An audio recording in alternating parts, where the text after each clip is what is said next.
The art of public speaking. एक बेहतरीन public speaker कैसे बने।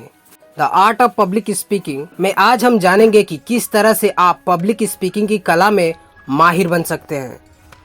यह किताब हमें बताती है कि किस तरह से आप अपने स्टेज के डर से आज़ाद हो सकते हैं और किन तरीकों का इस्तेमाल करके आप बहुत सारे लोगों को अपने विचारों से प्रभावित कर सकते हैं।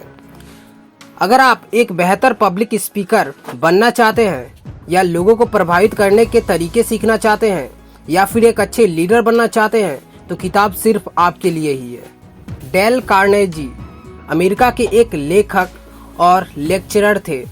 वे लोगों को सिखाते थे कि किस तरह से वे खुद में सुधार कर सकते हैं, किस तरह से वे कुछ बेच सकते हैं और कैसे वे बोलने की कला में माहिर बन सकते हैं। आज 100 साल के बाद भी लोग उनकी किताबों को बहुत पसंद करते हैं। जेबी स्टैनविल अमेरिका के एक एडिटर, लेक्चरर और लेखक थे। उन्होंने दुनिया के सबसे बेहतरीन लिटरेचर की लाइब्रेरी में अपना योगदान दिया था, जिसके लिए वे जाने जाते हैं। The art of public speaking book summary इन हिंदी। यह किताब आपको क्यों पढ़नी चाहिए? आज के वक्त में दुनिया को लीडर्स की बहुत ज़्यादा ज़रूरत है। हमें वो लोग चाहिए जो हमारे समाज को पहले से बेहतर बनाने के लिए काम कर सके। हमें वो लोग चाहिए जो एक बेहतर बिजनेस खड़ा करके अच्छे प्रोडक्ट मार्केट में ला सके जिससे लोगों का फ़ायदा हो। लेकिन यह सब कर पाने के लिए उन्हें एक कला में माहिर बनना होगा, पब्लिक स्पीकिंग। दुनिया के किसी भी कामयाब व्यक्ति को ले लीजिए, उसमें यह ताकत होती है कि वो बहुत से लोगों को एक साथ प्रभावित कर सकता है। लेकिन बहुत से लोग स्टेज के नाम से ही कांपने लगते हैं। कामयाब तो हर कोई बनना चाहता है, लेकिन यह वो डर है जिससे लड़ने जाने पर बड़े से बड़ा आदमी एक बार जरूर घबराता है। यह किताब आपके इस डर का समाधान है। यह आपको बताती है कि किस तरह से आप पब्लिक स्पीकिंग की कला में माहिर बन सकते हैं। अगर आपको जानना है कि किस तरह से आप पब्लिक स्पीकिंग सीख सकते हैं या किस तरह से आप गले और फेफड़े की कसरत करके अपनी आवाज़ को बेहतर बना सकते हैं, या फिर अगर आप जानना चाहते हैं कि अपने सुनने वालों को एक भीड़ में इकट्ठा करना क्यों ज़रूरी है, तो ये बुक समरी आगे आप सुन सकते हैं। एक बेहतर पब्लिक स्पीकर बनने के लिए आपको खुद के बारे में ना सोचकर अपने टॉपिक के बारे में सोचना होगा। हम सभी लोग गाड़ी चलाना किताब पढ़कर नहीं सीखते हैं। अगर किसी भी व्यक्ति को गाड़ी चलाना सीखना होता है तो वो उसे चलाकर सीखता है और लगभग हर कोई उस पर से ना एक बार जरूर गिरता है। ठीक उसी तरह से अगर आपको पब्लिक स्पीकिंग सीखना है तो आपको लोगों के सामने जाकर बोलना होगा। शुरुआत में आपसे गलतियां जरूर होगी, लेकिन वो सभी के साथ होती है। उन्हीं गलतियों से आप बेहतर तरीके से बोलना सीखते हैं। दुनिया के महान पब्लिक स्पीकर्स भी जब पहली बार स्टेज पर गए थे तो उन्हें घबराहट हुई थी। लेकिन पब्लिक स्पीकर बनने का मतलब यह नहीं होता कि आपको डर ही ना लगे। इसका मतलब होता है कि आपको उस डर को काबू करना आना चाहिए। अब आप सोच रहे होंगे कि किस तरह से आप अपने डर से आज़ाद हो सकते हैं। इसके लिए आप 3 तरीके अपना सकते हैं। सबसे पहले तो अपने बारे में सोचना छोड़कर अपने दिए गए टॉपिक के बारे में सोचिए। बहुत से लोग स्टेज पर जाते ही सोचने लगते हैं कि लोग उनके बारे में क्या सोच रहे हैं, या फिर कहीं वे देखने में कुछ खराब तो नहीं लग रहे। आप यह सब ना सोचकर अपने मैसेज पर ध्यान दीजिए जो आप लोगों को पहुंचाने के लिए आए हैं। इसके बाद अपनी बात को पहले से ही तैयार करके जाइए। बहुत से लोग बिना तैयारी किए स्टेज पर चले जाते हैं और वहां जाकर यह भूल जाते हैं कि उन्हें बोलना क्या था। इस तरह से वे और घबराने लगते हैं। इसीलिए हमेशा अपनी स्पीच को याद और परफेक्ट करके जाइए। इसके बाद अंत में जब आप बोलने के लिए जाइए तो यह उम्मीद कीजिए कि आप असल में बोलने में कामयाब होंगे। अपनी विनम्रता को बनाए रखिए। अपने डर को बगल में रखकर एक खुले दिमाग के साथ बोलिए। शुरुआत में सभी खराब करते हैं, लेकिन कुछ वक्त तक प्रैक्टिस कर लेने के बाद सारे ही लोग अच्छा बोलने लगते हैं। एक टोन में ना बोलकर अपनी बात के जरूरी शब्दों पर जोर दीजिए। गाने सुनते वक्त आपने यह देखा होगा कि उसमें अलग अलग धुन का इस्तेमाल होता है। जरा सोचिए, आपका मनपसंद गाना सुनने में कैसा लगता अगर उसमें सिर्फ एक तरह का धुन बजता और गाने वाला सिर्फ एक टोन में गाए जाता। कोई भी चीज अगर पूरी तरह से सिर्फ एक खूबी को दिखाए तो वो खूबसूरत नहीं लगती।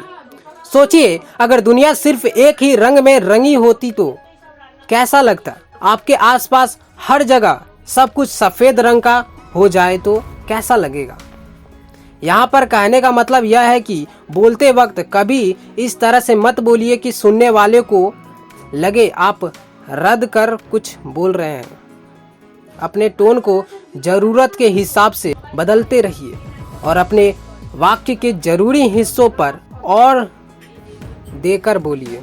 एग्जाम्पल के लिए, अगर आपको कहना है कामयाब आपकी किस्मत का नहीं बल्कि आपके कर्मों का नतीजा, तो यहाँ पर आप इस वाक्य के कुछ जरूरी शब्दों को पहचानिए, जैसे कामयाबी, किस्मत, कर्मों और नतीजा।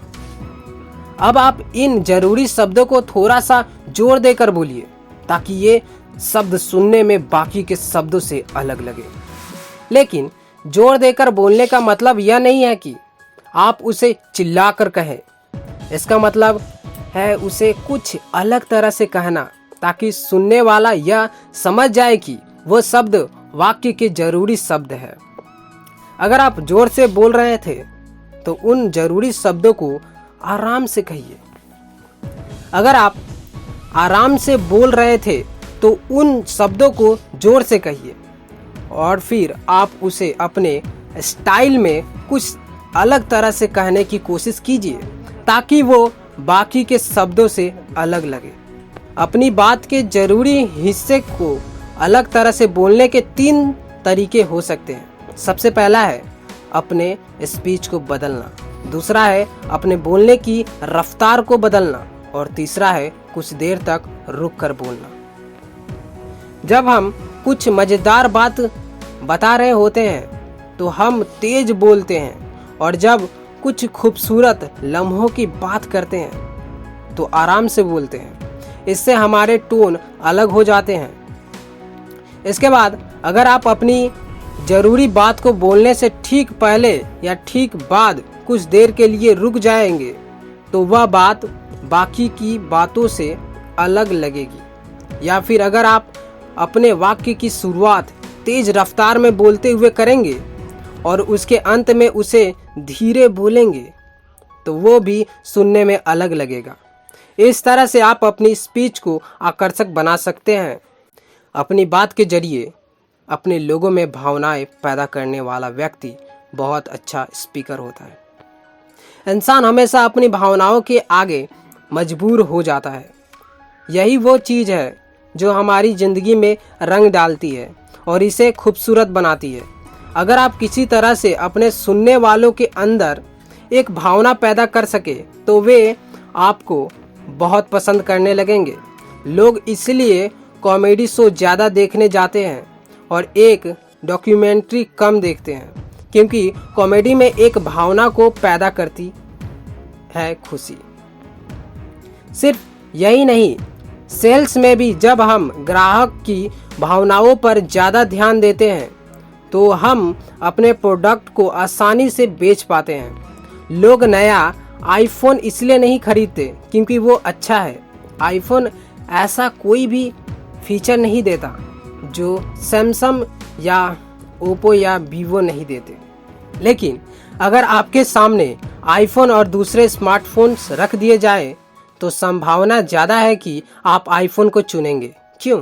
क्योंकि लोगों को लगता है कि उसे इस्तेमाल करने से उनका दर्जा उठ जाता है।